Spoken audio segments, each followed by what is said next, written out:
એક ભારત શ્રેષ્ઠ ભારતના ધ્યેયને જીવંત બનાવવા ભારત પર્વ 2025માં લોકકળા અને આધુનિક સંસ્કૃતિનો અદ્ભુત સંગમ જોવા મળ્યો છે।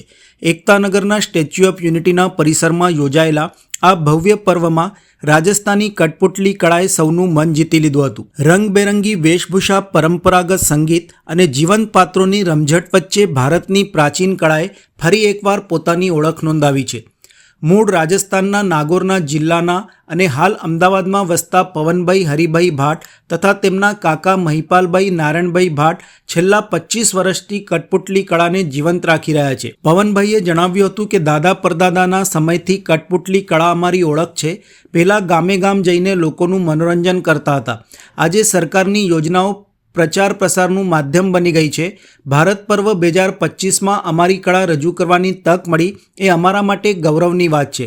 અહીં સરકાર તરફથી રહેવા જમવાની સગવડ તથા સાથે જ દૈનિક રોજગારી પણ મળી રહી છે। કઠપુતળીનો ખેલ માત્ર મનોરંજન નહીં પરંતુ સામાજિક સંદેશ આપતું જીવંત માધ્યમ છે।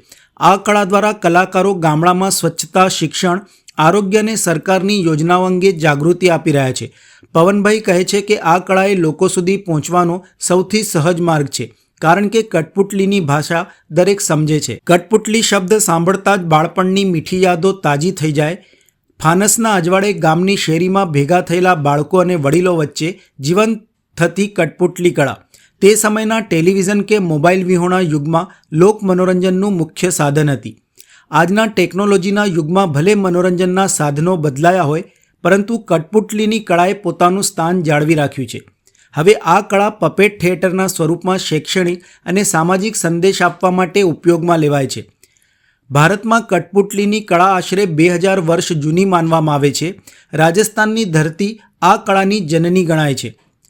પાતળી દોરીથી નચાવવામાં આવતી કઠપુતળીઓ દ્વારા કલાકારો મહારાણા પ્રતાપ, અમરસિંહ રાઠોડ જેવા શૂરવીરોના શૌર્યગાથા અને લોક પ્રસંગોની જીવંત પ્રસ્તુતિ કરે છે।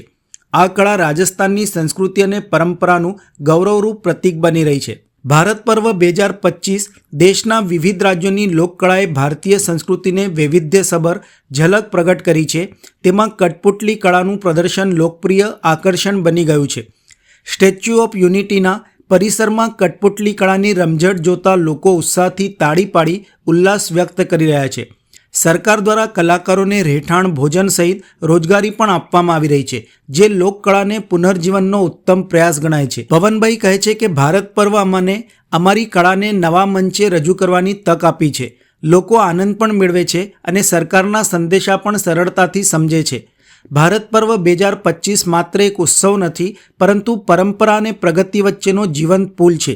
અહીં લોકકળા, પરંપરાગત કારીગરી અને આધુનિક ભારતની ઝલક એકસાથે જોવા મળે છે। એકતાનગરમાં ગુંજતી કઠપુતળીની ધૂન એ સાબિત કરે છે કે ભારતીય પરંપરા આજે પણ જીવંત છે। મારું નામ પવનભાઈ હરિભાઈ ભાટ છે। અમે બે કઠપુતળી કાર્યક્રમ કરીએ છીએ। એકતાનગર ભારત પર્વતમાં અમે પણ આવ્યા છીએ। અમે પહેલા ગામડાઓમાં સરકાર તરફથી પ્રચાર કરતા હતા, પોલિયો વિશે કરતા હતા, મેલેરિયા વિશે કરતા હતા। એટલે આ બધી સંસ્થાઓમાંથી અમને કાર્યક્રમો સરકાર તરફથી મળતા હતા એટલે અમે ગામડે ગામડે જઈને એ પ્રચાર કરતા હતા। અને હવે આ મેળાઓ ચાલુ થયા એટલે આ મેળાઓમાં પણ સરકાર લાભ આપે છે।